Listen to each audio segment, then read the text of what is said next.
Good afternoon, everyone. My name is Zainab Jama, and I am proudly representing my beautiful land, Somalia. I was born and raised in Somalia.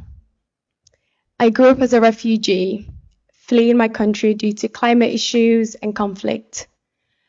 As a child, my childhood consisted of my family and I riding on camels, searching for safety and a home. But every place we found was destroyed.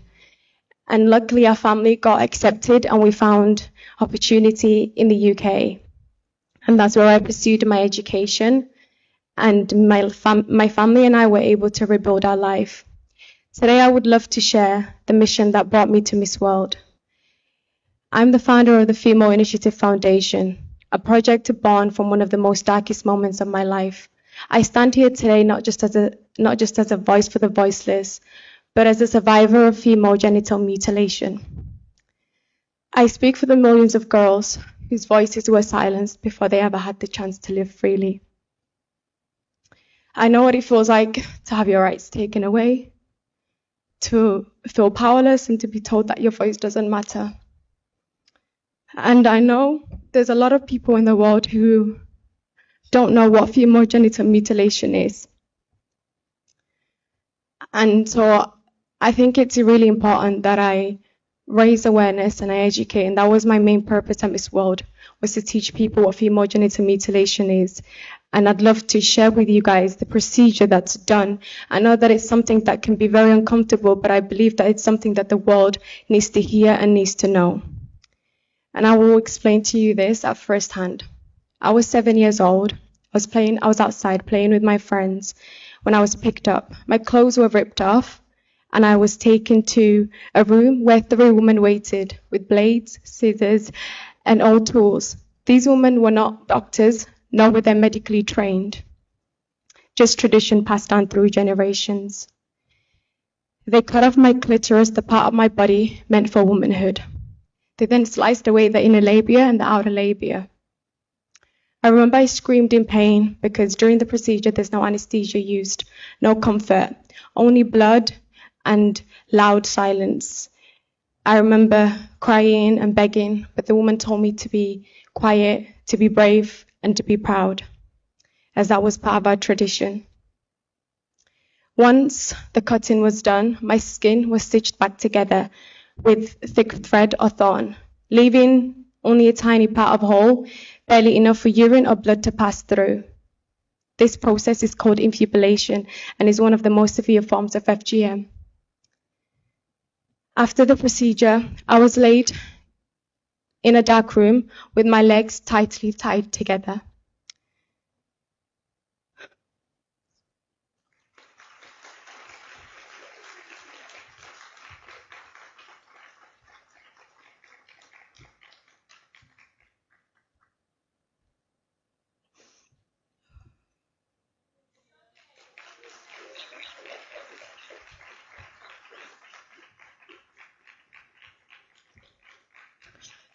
So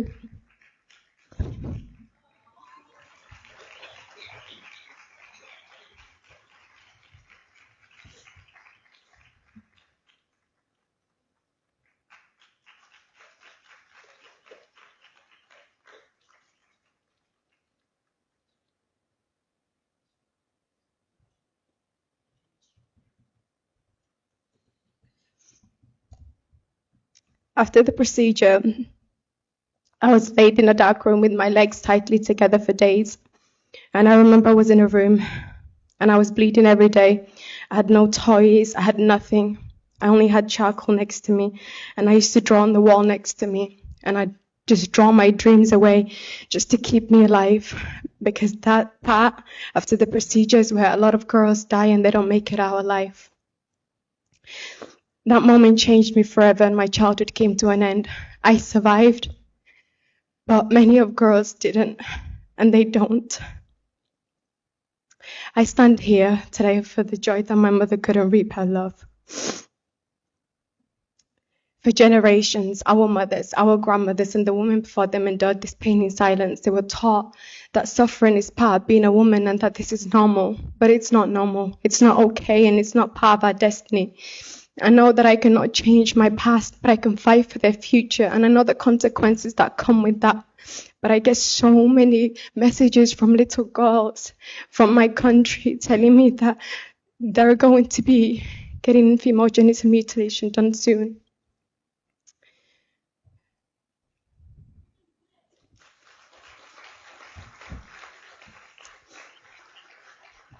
"98% of women in Somalia have undergone female genital mutilation." 98% is a very big number, and that 2% are just the infants that have not reached the age to be cut yet. That's a whole nation of women in my country. And through my foundation, I bring awareness. I go into community and I do public speaking. I teach mothers that that tradition should never come at the cost of a child's body or soul. We can honor our traditions without having to harm our little daughters. I also created a sisterhood of survivors back home in the UK. Most of them my closest friends. We cry together, we heal together, but most importantly, we use our voices. We fight as we believe that our voices can protect the next generation. I want to protect all the young girls from blades that should never touch them. No little girl should go from playing outside to bleeding in a dark room. And the crown that I wear as Miss Somalia doesn't just represent beauty, but to me it represents responsibility, it represents truth. And I wear it for Fortune, I wear it for Deqa. Fortune and Deqa, both full of life and dreams, whose family I interviewed. Both of them bled to death from this same horror. Their hearts stopped beating because somebody thought that tradition was way more important than their lives. Their bodies couldn't survive what mine barely did.